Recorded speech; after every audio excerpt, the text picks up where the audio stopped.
Hello friends, आज मैं आपके लिए क्लास 11th का फर्स्ट चैप्टर सेट थ्योरी लेके आया हूँ, जिसमें हम नॉर्मली आज ज़्यादा कुछ खास नहीं करने वाले हैं।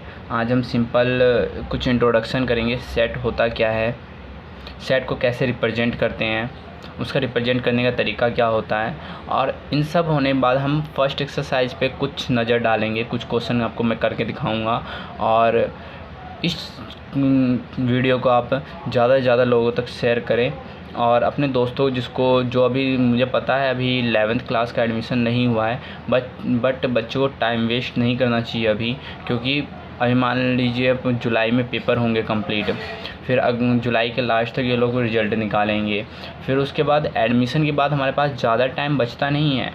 तो जो बच्चों ने सोचा है साइंस या कॉमर्स लेने का, उनको अपनी पढ़ाई स्टार्ट कर देनी चाहिए। आर्ट्स वाले को भी अपनी पढ़ाई स्टार्ट कर देनी चाहिए।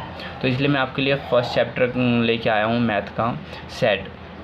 तो आज मैं सिंपल आपको इंट्रोडक्शन बताऊंगा और फर्स्ट एक्सरसाइज के कुछ क्वेश्चन मैं बताऊंगा। जैसे हम फर्स्ट डिस्कस करते हैं सेट क्या होता है। सेट जैसे यहाँ पे आपने देख रहे होंगे, set is a well defined collection of object. Means set क्या होता है, सेट एक कलेक्शन होता है सम ऑब्जेक्ट का। अब सेट वेल डिफाइन क्या होता है, वेल डिफाइन हम कह सकते हैं जैसे आप ऐसे सोच लीजिए, मैंने 4 दोस्त को बिठाया A B C D। अब अगर मैं कुछ कहूँ कि जैसे सब अपने अपनी बेस्ट बुक बताओ, तो सब के लिए बेस्ट बुक डिफरेंट होगा। सब के लिए कोई बोलेगा कि मेरी बेस्ट बुक फिज़िक्स की, केमिस्ट्री की, बायो की होगी, या किसी की मैथ की होगी, या मैं स्टोरी बुक बोलूँ तो सबकी डिफरेंट स्टोरी बुक होगी। बट अगर मैं किसी को बोलूँ कि तुम मुझे स्टार्टिंग के 5 अल्फ़ाबेट बताओ, लेटर बताओ इंग्लिश के, तो सबका जवाब एक ही होगा, ABCDE। क्योंकि स्टार्टिंग के 5 लेटर जो हैं इंग्लिश के अल्फ़ाबेट के, वो ABCDE ही है। अगर मैं किसी को बोलूँ कि मुझे फर्स्ट इवन नंबर बताओ, देन अवेली बात है, एक सेम आंसर आएगा सबका, 2 2 2। किसी का ऐसा नहीं है कि किसी ने मुझे 2 बोला, किसी ने 3 बोला, किसी ने 4 बोला, किसी ने 1 बोला। अगर सबका आंसर सेम, तो मैं ऐसा कुछ कह सकता हूँ, सेट के बारे में इमेजिनेशन कर सकता हूँ कि जैसे अगर मैं कुछ क्वेश्चन मेरे सामने आएंगे, जैसे मैं क्वेश्चन कुछ करके दिखाऊंगा मैं आपको, तो उसमें हम क्या करेंगे, अगर वो चीज़ स्पेसिफाई है कि वेल डिफाइंड, मीन्स हम कह सकते हैं कि अगर मैं 4 पर्सन को खड़ा कर दूं और चारों से पूछूं तो चारों का आंसर सेम है, एज ए इमेजिनेशन कीजिए ऐसा, तो मैं कह सकता हूं कि this is a set. But collection of object तो है, ये कह सकते हैं कि कलेक्शन ऑफ ऑब्जेक्ट सेट होगा, but sorry, set collection of object होगा, बट हर कलेक्शन ऑफ ऑब्जेक्ट सेट नहीं होगा। समझे आप मेरी बात? मीन्स सेट एक ऑब्जेक्ट का कलेक्शन है तो कलेक्शन है, बट हर कलेक्शन सेट नहीं हो सकता। ओके, देन आफ्टर हमारे पास नेक्स्ट इसमें एक नई चीज़ होती है। जैसे आप देख रहे होंगे यहाँ पे मैंने 3 ब्रैकेट बना रखा है। तो इसमें क्या होता है कि सेट को रिप्रेजेंट करने के लिए ओनली फॉर कर्ली ब्रैकेट का यूज़ किया जाता है। किसका यूज़ किया जाता है? ओनली फॉर कर्ली ब्रैकेट का। सेट को रिप्रेजेंट करने के लिए ही कर्ली ब्रैकेट का यूज़ किया जाता है। और तीसरा, अगर आपने इन दोनों में से कोई ब्रैकेट यूज़ कर दिया और पेपर में करके आ गए तो आपके क्वेश्चन गलत माना जाए, भले ही आपने क्वेश्चन कितना भी सही किया हो। अगर आपने इस ब्रैकेट का यूज़ कर दिया, स्क्वायर ब्रैकेट का, तो आपके नंबर 0 हो जाएंगे, कोई आपको 1 नंबर नहीं देने वाला। देन आफ्टर हम बात करते हैं कि सेट रिप्रेजेंट कैसे करते हैं। रिप्रेजेंटेशन ऑफ सेट को 2 तरह से रिप्रेजेंट किया जाता है, रोस्टर और टर्बुलर फॉर्म, जिसमें हम क्या करते हैं, सिंपल ब्रैकेट हमने यही यूज़ किया, कर्ली ब्रैकेट, और दूसरा हम एलिमेंट को अलग अलग रिप्रेजेंट करते हैं, सिंपल एलिमेंट, उसमें कोई स्टेटमेंट नहीं लिखा जाता। बट दूसरा जो इसका नेक्स्ट फॉर्म आता है, सेट बुल्टर फॉर्म। सेट बुल्टर फॉर्म में हम क्या करते हैं कि इस चीज़ को हम ना स्टेटमेंट में रिप्रेजेंट करते हैं। ब्रैकेट यहाँ पे भी यही यूज़ हुआ, कर्ली ब्रैकेट, और यहाँ पे भी कर्ली ब्रैकेट यूज हुआ। बट हम यहाँ क्या करते हैं, यहाँ पे हम जैसे यहाँ पे है, देखिए मैंने यहाँ सेम एग्जांपल लिया है, जैसे कि इसी चीज़ को जो हमारे पास ये वाला सेट है, इसी सेट ये रोस्टर फॉर्म में है, तो इसको हमने क्या किया, चेंज करने के लिए हमने क्या किया, सेट बुलेटर फॉर्म में हमने सेम इसी सेट का सेट बुलेटर फॉर्म में चेंज किया। अब जैसे आप देख सकते हैं x is such that x is a vowel in English alphabet. Okay, means ये जो हमारे पास अल्फ़ाबेट था ये वॉवेल था, और सेम हमने क्या किया, इसको सेट बुलेटर फॉर्म में चेंज किया। Okay fine. अब हम यहाँ से कुछ क्वेश्चन देखते हैं। यहाँ तक उम्मीद है आप लोगों को समझ आ गया होगा। अगर समझ आ गया है, फर्स्ट एक्सरसाइज में इससे ज़्यादा कुछ नहीं है, बस एक ये देखिए से मैंने लिखा है इस साइड में। इस ब्रैकेट को तो आपने पहले ही पढ़ा होगा, 10th में भी जानते होंगे इसका मतलब क्या होता है, और ये फिर भी मैं एक बार डिस्कस कर देता हूँ। जैसे हम ये रिप्रेजेंट करते हैं, तो ये जैसे मैंने यहाँ पे कोई नंबर है इसके पीछे, तो इसमें क्या होता है कि 3 जो है, अगर मैं कोई लेटर लिखूँगा, मुझे क्या ये साइन लगा हुआ है कि 3 से कोई संख्या बड़ी है, तो उसमें 3 नहीं आता, 3 नहीं आएगा, उससे आगे की सारी संख्या आएगी। बट अगर मैं ये लगा दूँ इक्वल टू का निशान, less than and equal to का निशान लगा दूँ, तो अब क्या होगा, अब ये 3 उस सेट में रिप्रेजेंट होगा, मीन्स 3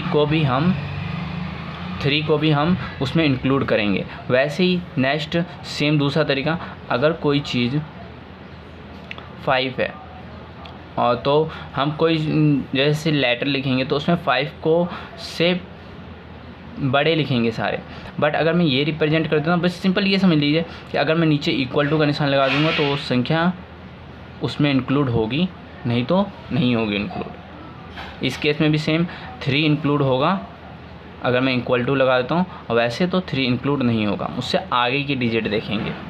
ओके, देन आफ्टर हम जैसे पहला क्वेश्चन है आपका सिंपल, इसमें आपको सिंपल जस्टिफाई करना है। जैसे देखिए बुक यहाँ पे फर्स्ट क्वेश्चन जैसे है यहाँ पे कि सिंपल क्या कह रहा है, the collection of all month of year beginning with the letter जे।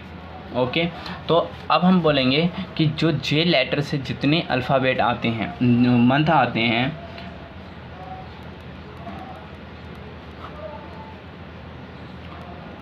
ठीक है। अब हमसे क्या बोला है कि एक सेट बनाना है जिसमें क्या बोला है कि जे से जितने भी मंथ के नेम आते हैं वो सब उस सेट में आएगा। अब वही वाला एग्जांपल सोचिए कि अगर मैं 4 पीपल को उससे पूछूं जे, तो सबके लिए जे से जितने मंथ नेम आते हैं वो सारे आएंगे। ओके, तो जनवरी, ओके, फरवरी नहीं आता क्योंकि जे से नहीं आएगा, मार्च, अप्रैल, मई, जून आता है, जून, जुलाई, अगस्त नहीं आता, सितंबर भी नहीं आता, अक्टूबर, नवंबर, दिसंबर, बस ये होगा।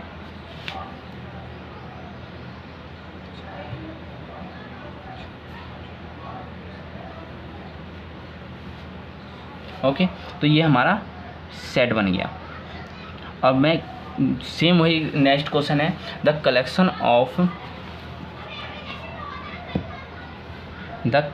Of most talented writer of India. अब देखिए, अब ये most talented writer of India according to a different person, talented of writer means जो उसका मोस्ट टैलेंटेड है, तो सबके लिए अलग अलग हो सकता है।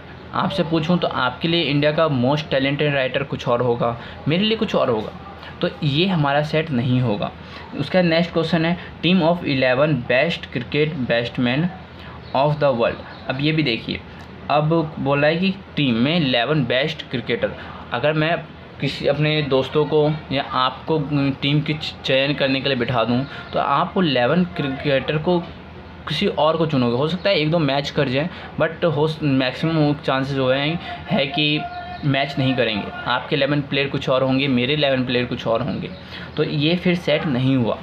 Okay, then next question, the collection of boy in your class. अब यहाँ पे आप मान लीजिए आपकी क्लास में 30 बच्चे हैं, उसमें से 12 बच्चे या 20 बच्चे बॉयज़ है, तो अगर मैं किसी से बोलूँ कि सबका सेट बनाओ इस क्लास में जितने बॉयज़ हैं, तो सबका जो 20 एलिमेंट होगा एक सेट में, वो सबके लिए सेम होगा। आपके लिए अलग नहीं हो सकता, मेरे लिए अलग नहीं हो सकता, 20 के 20 सेट में इंक्लूड होंगे। देन आफ्टर फर्स्ट क्वेश्चन में देखिए यही है, बस आपको बताना है सेट है या नहीं है।